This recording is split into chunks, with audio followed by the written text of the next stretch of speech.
It's your fault for not being with our son. I'm not interested in a workaholic like you. These are the words Brian, my husband of 5 years, said to me. I thought I had done my best to take care of both my job and family.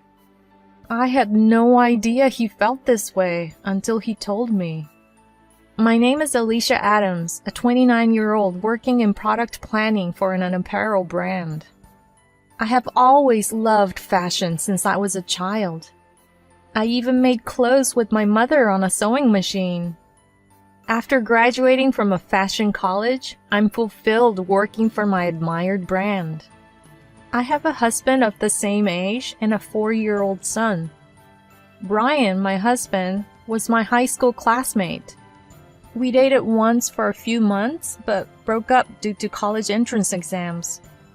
We reconnected at a friend's party after being out of touch for a while.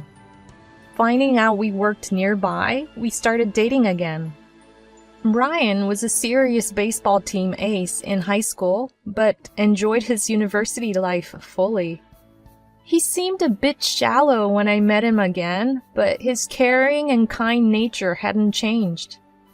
We married within a year of dating. When we announced our marriage, our parents were delighted. Oh, I feel reassured if he's marrying you, Alicia, Brian's mother said to me happily. I have a good relationship with his parents. I often visit them even when Brian isn't around. While announcing our marriage, we discovered we were pregnant. Brian was there for me throughout my severe morning sickness. It wasn't easy, but I worked up to the last minute before giving birth. Brian, who was present at the birth, shed tears of joy when our son was born. Thank you for giving birth to our son, Alicia. Let's do our best to raise our child. I, too, shed tears of joy that our son was born healthy. We named our son Steve, a name that we had discussed and liked back when we were dating in high school. After about 6 months of maternity leave, I returned to work. Although my colleagues were worried that it might be too soon, I couldn't stop thinking about work even during my leave. I love my family, but I also love my work. Brian said, I'll help out too, so it's okay. You should go back to work when you're ready. After all, you love your job. I have to learn from you. With his cooperation, we managed to balance our busy work lives with raising our child, and our son grew up healthy and strong. I felt more than happy with my beloved job, my husband, and our son. In my job, I often have to go on business trips.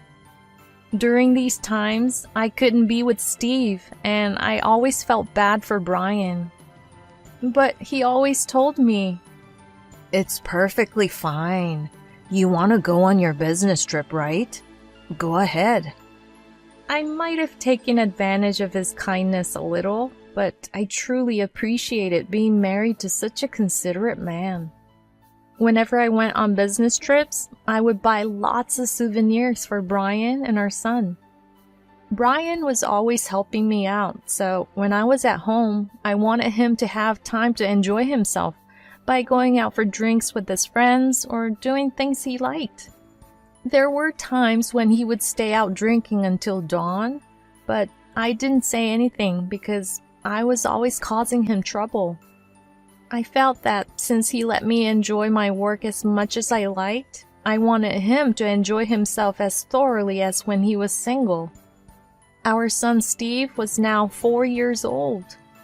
We may not have had as much time together as most mothers and children, but he always tells me, I love you, Mommy. When I reply, and Mommy loves you too, Steve, my son would smile. These were times of pure happiness. During these times, I was presented with an opportunity to go on a business trip abroad. In the company, only selected individuals are allowed to go on these trips. If I were single, I would have gladly taken the opportunity, but I would be away from home for about a week. This left me in a dilemma. When I talked to Brian about it, he said, That's amazing. It's a great opportunity, isn't it? Go for it. I also asked my son, Honey, would it be okay if Mommy didn't come home for a week because of work? It's okay. I have Daddy and his friend. If I can see you after a few sleeps, I can take it. I wondered what he meant by Daddy and his friend, but I assumed he was referring to his grandparents. Brian told me that his parents often came to our home to help out when I was not around. I planned to bring back a lot of souvenirs for them as well. With this in mind, I set off on my overseas business trip. On the final day, work finished earlier than expected, so I booked a late-night flight and was due to arrive home the following morning. But I realized that if I changed to an earlier flight, I could be home by the end of the day, so I changed my flight details and returned to the US. Wanting to see Brian and Steve as soon as possible, I took a taxi, something I usually avoid, and hurried home. It was a Saturday evening, so I expected them both to be home. I rushed into the house with a ton of souvenirs, expecting to surprise them with my early return. I'm home! I shouted as I entered the house. Mommy! Welcome back! Steve came running towards me. Brian was nowhere in sight. Puzzled, I asked my son, Honey, where's Daddy? He's been out since the morning. He's coming back tomorrow. I was lonely. And his eyes welled up with tears. He must have been very lonely. I was shocked. Steve was only 4 years old. It was too early to leave him home alone, let alone for more than a day. What if something had happened? Steve wouldn't be able to use a phone or send an email. He probably couldn't call for help. Where could Brian have gone, leaving Steve alone? I was full of questions. I also felt angry with him. I knew he probably wouldn't tell me the truth if I asked him directly. So, pretending that I was still overseas, I called him. Hello? I'm coming back tomorrow. Where are you now? Yeah, have a safe flight back home. I'm on a trip with Steve right now. We'll be back home by the time you return. He rattled off lie after lie, as expected. I was disappointed with him and hung up after saying, I see. It seemed he had been about to say something more, startled by my reaction. I hugged Steve tightly. Not only did Brian lie, but the fact that he was ready to leave our son, 4-year-old son, home alone for over a day was unforgivable. Seeing Steve tearful, I thought it was impossible for me to continue my marriage with him. I gave Steve his souvenirs and cooked dinner, and we ate together. Hey, sweetie, do you know where Daddy has gone? I asked him. He answered, He's gone out with Mandy. I didn't know any woman named Mandy among our acquaintances. As far as I knew, Brian didn't have any sisters. Does Mandy come often? I asked my son. She comes to our house a lot when you aren't around, he answered. I was convinced that he was having an affair. After putting Steve to bed, I packed as many of mine and Steve's belongings as I could into boxes and suitcases. I decided to leave once my son woke up. As I packed, tears welled up in my eyes. Brian didn't contact me, presumably thinking I was still abroad. The next morning, I stuffed the car full of our belongings and went to my parents' house. "Where are we going, Mommy?" Steve asked curiously. "We're going to visit Grandma's house," was all I told him. My parents' house is about a 20-minute drive away. My father passed away a few years ago, and my mother is now living alone. She was surprised by the sudden arrival, but after dropping off our belongings and leaving Steve with her, I headed for the city office to get a divorce application. I returned home, left the divorce papers and my wedding ring, and wrote him a note. "I cannot stay with someone who makes Steve sad. Divorce me. Wishing you happiness with Mandy." And then I returned to my parents' house. When I arrived, my son was taking a nap, and my mother was furious when I explained the situation. She knew Brian since high school, and she kept saying, "I never thought he would do such a thing. He is so kind and serious." After Steve woke up from his nap, we three went out for a meal. I chose a restaurant known for its delicious hamburgers, Steve's favorite. Watching him happily munching on his hamburger, I knew I had to protect him. After the meal, we returned home and my phone rang. It was Brian. I'm sorry for lying. Please come back. I was actually visiting a college friend who was in a hospital after an accident. I asked my mom to take care of Steve, He said, obviously lying. I felt cold towards him, so I played a little mean and asked, "Is this college friend named Mandy?" He feigned ignorance. Huh? Who's Mandy? Steve was crying when I came home. I don't want to be with someone who makes him cry. I want a divorce, and I'm not coming back to that house. He pleaded. Please, reconsider. I rushed out because my friend had an accident. It's true that I asked my mom to take care of Steve. I'll call you again. And he hung up. I felt like everything he said was a lie, and I'm pretty sure it was all a lie. But he seemed to think he could still deceive me. After that, I commuted to work from my parents' house, and in exchange for giving her living expenses, my mother cut back on her part-time work hours to take care of Steve. She seemed to enjoy being with her grandson, telling me with joy, "Steve was such a good boy today. It seems like he made new friends at the nearby park." Brian would call almost daily, spewing lies and apologizing. I consistently told him, "My mind is set on divorce, so stop calling me." He even came to my parents' house once while I was at work, but my mother sent him away. The divorce proceedings weren't moving forward, so I decided to go to a detective agency.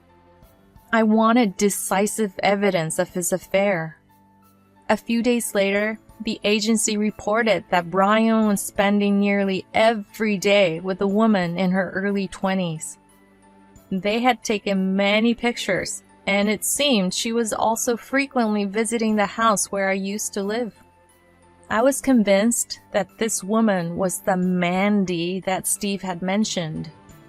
Even as he was begging me to come back, it seemed he was having fun with his lover. I couldn't believe he could do something so despicable. I wondered what happened to the sincere man he used to be. One weekday night, I finished my work early, took the pictures I received from the detective agency, and went to the house where Brian was living. As I walked into the living room, I found him and the woman from the pictures watching a movie together. The woman shrieked loudly at the sight of me and clung to Brian. "Jesus, who the hell is she? She scared me!" Brian looked so surprised that he seemed to be speechless. "I want to finalize the divorce soon, but the process isn't moving forward," So I came here. Could both of you sit down here? Both he and the woman sat at the dining table silently. The woman was making a fuss, but when I told her to sit down quickly, she sat quietly. It's not what you think. She's my sister-in-law. He tried to lie again.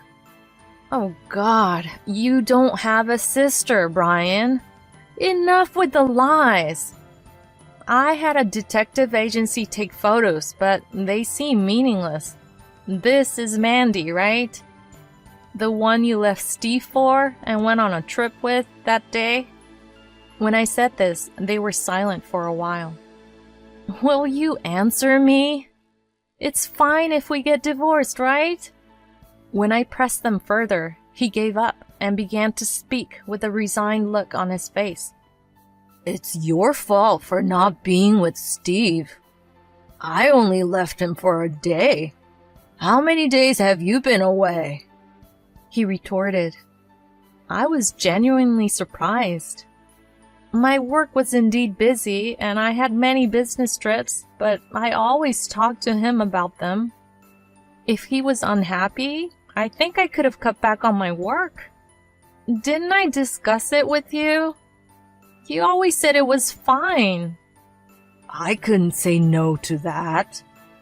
He might have been holding back, but that doesn't justify leaving a 4-year-old child alone at home and having an affair. I don't want him to equate my leaving Steve and his care for work with that. So that makes it okay for you to cheat? To leave Steve alone at home and go on a trip? At my words, he sighed deeply and said, I'm not interested in you, who's always working. She's different from you. She's family-oriented and always puts me first. Steve's even attached to her. I don't mind divorcing, but we'll be the ones to raise him. It's not a lie that I asked my mom to take care of him that day. I also sighed deeply and made a call. Hello? You can come in now. He looked puzzled. The woman was still looking down. There was a few minutes of silence. Then the intercom rang, and I went to the front door to meet her. The one I called was my mother-in-law. When Brian saw her, his mouth fell open in surprise. Tell us, did Brian ask you to take care of Steve that day? When I asked, she said, No, he didn't ask me anything like that. That's what I thought. I can't leave Steve with someone who lies like that. Hey, Mom, I asked you, didn't I? My husband appealed to his mother in a panic. What the hell do you think you are doing? Aren't you ashamed of yourself? How can you lie in front of your son like that? Alicia told me everything. I am not on your side, she stated clearly. Before coming to this house, I had gone to her place, told her everything, and asked for the truth. The mother-in-law, who had experience in raising children and had been taking good care of my son, was quite surprised that a 4-year-old child had been left alone at home, and apologized to me. When I told her that I wanted to get a divorce and asked for her cooperation, she readily agreed. You too, Mom? Fine. Let's go to court. I'll get Steve. He said until the end, but I told him to do as he pleased and left the house with my mother-in-law. When I thanked her, she said, It's a request from you, whom I've known since high school. Of course I'll help you. I'm sorry about my son. I'll help you with the trial and everything after that. I couldn't help but hug her while crying. Thank you so much. I feel so frustrated. It's okay. Alicia, you've had a hard time too. I felt saved by her kind words. I drove her home and cried my heart out in the car alone while listening to my favorite music. I can't cry in front of my son, so I wanted to let out all my tears here. Once I finished crying, I felt much better. I decided in my heart to protect my son with all my strength. After that, the trial began. I knew I would win without trying, but Brian insisted on a trial. The divorce was granted easily, and I got custody of my son. The decisive proof of his affair played a big role. I was truly glad I went to the detective agency. I heard from my lawyer that my husband's mistress was a receptionist at the same company. Since it's a small company, the rumors spread quickly and she was forced to leave the company. Brian is still working there, but he's having a hard time, and he's soon to be transferred to a subsidiary. Even after his transfer was decided, he still wanted to get married, but she firmly refused. Her parents even stepped in to refuse him, which surprised him. I'm seeking damages from both of them.